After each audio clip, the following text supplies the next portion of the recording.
Hello hi everyone, welcome back to my channel. So आज हम देखने वाले हैं unit number 7 UN system pacific settlement of disputes. So इसमें हम देखेंगे कि यूएन सिस्टम के बारे में देखेंगे, पैसिफिक सेटलमेंट किस तरीके से होता है, ये सारी चीज़ें हम देखेंगे। मोड्स क्या है पीसफुल सेटलमेंट्स ऑफ डिस्प्यूट्स के, ये सब भी देखेंगे। तो जो मेन जो मोड्स है वो है नेगोशिएशन। नेगोशिएशन के बारे में आज मैं आपको बताने वाली हूँ। देखिए, नेगोशिएशन एक ऐसा प्रोसेस है जिसमें दो या दो से ज़्यादा पार्टीज़ अपनी म्यूचुअल इंटरेस्ट और डिफरेंसेस को एड्रेस करते हुए एक अग्रीमेंट या समझौता करने की कोशिश करते हैं। नाउ नेगोशिएशन को समझने के लिए हम कुछ इंपॉर्टेंट पॉइंट्स पर भी ध्यान देंगे। सबसे पहले है इसके टाइप्स कौन कौन से होते हैं। डिस्ट्रीब्यूटिव नेगोशिएशन, इसमें पार्टीज लिमिटेड रिसोर्सेज को डिस्ट्रीब्यूट करने के लिए बार्गेन करती है। यहाँ हर पार्टी का एम मैक्सिमम फ़ायदा उठाना होता है। इंटीग्रेटेड नेगोशिएशन, इसमें पार्टीज अपने इंटरेस्ट को अलाइन करने की कोशिश करती हैं ताकि दोनों को मैक्सिमम बेनिफिट मिल सके। नाउ नेक्स्ट आता है नेगोशिएशन के स्टेजेस। देखिए, सबसे पहले प्रेपरेशन। इस स्टेज में पार्टीज अपने ऑब्जेक्टिव्स, इंटरेस्ट और ऑल्टरनेटिव्स को डिफाइन करते हैं। इन्फॉर्मेशन गैदरिंग और एनालिसिस भी इसी स्टेज का हिस्सा होता है। ओपनिंग, इसमें पार्टीज अपनी पोजिशंस और एक्सपेक्टेशंस को आर्टिकुलेट करती है। यहाँ इनिशियल ऑफर्स और डिमांड्स रखे जाते हैं। बार्गेनिंग, यहाँ एक्चुअल नेगोशिएशन होती है जहाँ पार्टीज अपनी डिमांड्स को एडजस्ट करती हैं, ट्रेड ऑफ डिस्कस करती है और कंसेशंस देती हैं।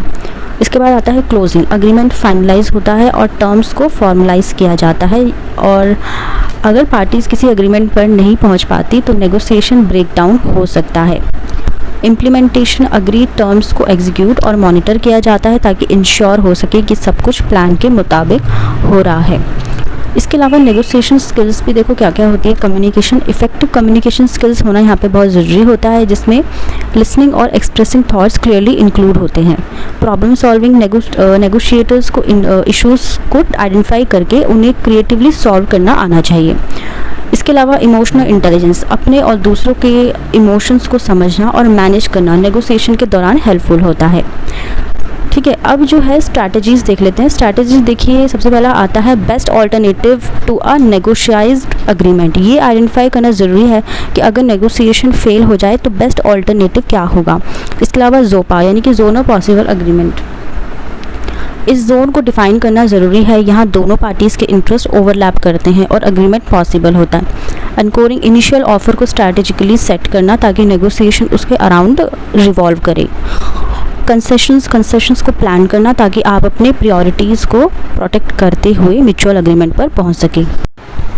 ऑलराइट, अब हम बात करते हैं यूनाइटेड नेशंस के बारे में। देखिए, यूएन एक इंटरनेशनल ऑर्गेनाइजेशन है जो 24 अक्टूबर 1945 को इस्टेब्लिश किया गया था।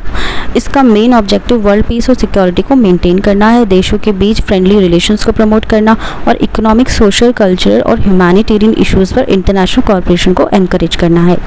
नाउ इसके जो मेन ऑर्गन्स है इस पर बात करते हैं। सबसे पहले आता है जनरल असेंबली। देखिए, सभी मेंबर कंट्रीज़ का रिप्रेजेंटेशन होता है जनरल असेंबली में। इंपॉर्टेंट इश्यूज़ पर डिस्कशन और रिकमेंडेशंस यहाँ पे की जाती हैं। इसके बाद सबसे मेन जो काउंसिल है वो है सिक्योरिटी काउंसिल। वर्ल्ड पीस और सिक्योरिटी को मेंटेन करने की रिस्पॉन्सिबिलिटी सिक्योरिटी काउंसिल में होती है। 15 इसके मेंबर्स है, 5 परमानेंट मेंबर्स है। कौन कौन से? यूएस, रशिया, चाइना, फ्रांस और यूके, और 10 टेम्पररी मेंबर्स हैं। इसके बाद आता है इंटरनेशनल कोर्ट ऑफ जस्टिस। देशों के बीच लीगल डिस्प्यूट्स का निपटारा करता है international court of justice. The Hague Netherlands में सिचुएटेड है। सेक्रेटेरिएट, ये ऑर्गेनाइजेशन के डेली वर्क का मैनेजमेंट करता है। इसके अलावा सेक्रेटरी जनरल इसके चीफ होते हैं। Economic and social council, economic, social और एनवायरमेंटल इश्यूज़ पर काम करता है। ट्रस्टशिप काउंसिल अब एक्टिव नहीं है ये बिल्कुल भी, पहले ट्रस्ट एरियाज़ के एडमिनिस्ट्रेशन की देखरेख में किया जाता था। ठीक है, सो इसके प्रिंसिपल कौन कौन से हैं? सोवरेन इक्वालिटी का प्रिंसिपल, सभी मेंबर कंट्रीज सोवरेन और लीगली इक्वल होते हैं। इंटरनेशनल पीस एंड सिक्योरिटी को मेंटेन करना, सभी देशों को अपने डिस्प्यूट्स को पीसफुली सॉल्व करने की कोशिश करनी चाहिए। किसी भी मेंबर कंट्री को फोर्स या फोर्स की धमकी से बचना चाहिए। इसके अलावा non intervention in domestic affairs. Now UN को किसी भी मेंबर कंट्री के इंटरनल मैटर्स में इंटरफेयर नहीं करना चाहिए एक्सेप्ट सिक्योरिटी काउंसिल के थ्रू अप्रूव्ड केसेस में। Now right to self determination, सभी लोग अपने पॉलिटिकल, इकोनॉमिक, सोशल और कल्चरल डेवलपमेंट का फ्रीली डिसीजन ले सकते हैं। मेंबर स्टेट्स का कॉर्पोरेशन इकोनॉमिक, सोशल, कल्चरल और ह्यूमैनिटेरियन इश्यूज़ पर इंटरनेशनल कॉर्पोरेशन को प्रमोट करना। तो ये है जितने भी प्रिंसिपल हैं यूनाइटेड नेशन के। सो इसके अलावा इसकी जो एजेंसीज है ये कौन कौन सी है, UNDP, United Nation development programme, जो पॉवर्टी एलिमिनेशन और सस्टेनेबल डेवलपमेंट के लिए काम करता है। World health organisation WHO global health issues पर काम करता है। United Nation children's fund UNICEF बच्चों के राइट्स और वेलफेयर के लिए काम करता है। World food programme WFP hunger और मैन्यूट्रिएंट को ख़त्म करने के लिए काम करता है। United nation high commissioner for refugees जो कि रिफ्यूजीज़ और डिस्प्लेस्ड पीपल की मदद करता है। सो दोस्तों ये है हमारा आज का वीडियो जो कि यूनाइटेड नेशंस के बारे में है। मैं उम्मीद करती हूँ ये वीडियो आपको अच्छे से क्लियर हो गया हो।